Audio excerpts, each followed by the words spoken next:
এই দি, আমার তো বিয়ে করতে ইচ্ছা করছে, কি করি বলতো? একটা কাজ বাজও নেই, তুই আমার জন্য একটা কাজ দেখ না।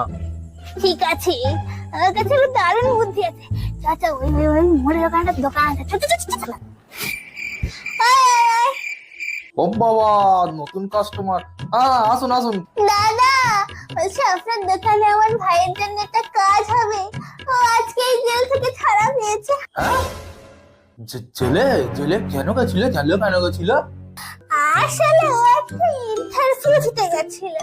ও সব প্রশ্নের ঠিকঠাক উত্তর দিয়েছিল, আর এই বসটা বলছে চাকরি হবে না। বেশ, ও রেগে গেছে আর খুব রাগ চাটা দিয়েছে, চুলের টিকিটা ধরে দুমদুম করে দেয়ালে ঠুকে। তারপরে তো জেল হলো ওর। হ্যাঁ, কাল থেকে আসো, কাল থেকে আসো। ওকা, কাল থেকে আসো। হ্যাঁ, দেখেছো দাদা কত ভালো। এই দাদাটা আর মাথা ফাটাতে হবে না। ঠিক আছে, কাল থেকে